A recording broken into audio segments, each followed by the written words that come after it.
गंगा एक सुंदर युवती का रूप धारण किए नदी के तट पर खड़ी थी। उनके सौंदर्य और नव यौवन ने राजा शांतनु को मोह लिया था।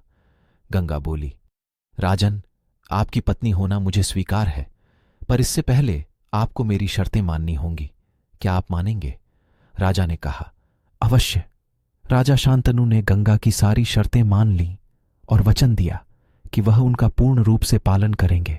समय पाकर गंगा से शांतनु के कई तेजस्वी पुत्र हुए, परंतु गंगा ने उनको जीने नहीं दिया।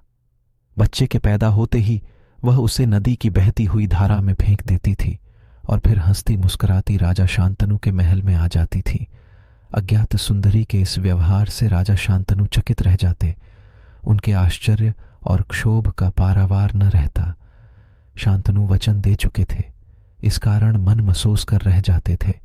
7 बच्चों को गंगा ने इसी भांति नदी की धारा में बहा दिया। 8वां बच्चा पैदा हुआ। गंगा उसे भी लेकर नदी की तरफ जाने लगी तो शांतनु से न रहा गया। बोले, मां होकर अपने नादान बच्चों को अकारण ही क्यों मार दिया करती हो? यह घृणित व्यवहार तुम्हें शोभा नहीं देता है। राजा की बात सुनकर गंगा मन ही मन मुस्कुराई, परंतु क्रोध का अभिनय करती हुई बोली, राजन, क्या आप अपना वचन भूल गए हैं? मालूम होता है कि आपको पुत्र से ही मतलब है, मुझसे नहीं। आपको मेरी क्या परवाह है? ठीक है, पर शर्त के अनुसार मैं अब नहीं ठहर सकती। हाँ, आपके इस पुत्र को मैं नदी में नहीं फेंकूंगी। इस अंतिम बालक को मैं कुछ दिन पालूंगी और फिर पुरस्कार के रूप में आपको सौंप दूंगी।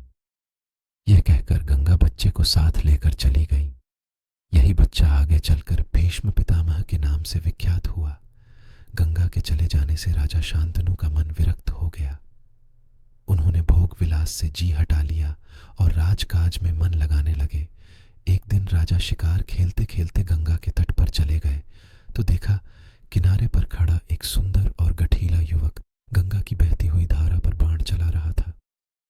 बाणों की बौछार से गंगा की प्रचंड धारा एकदम रुकी हुई थी। यह दृश्य देखकर शांतनु दंग रह गए। इतने में ही राजा के सामने स्वयं गंगा आकर उपस्थित हो गई। गंगा ने युवक को अपने पास बुलाया और राजा से बोली, राजन, पहचाना मुझे और इस युवक को?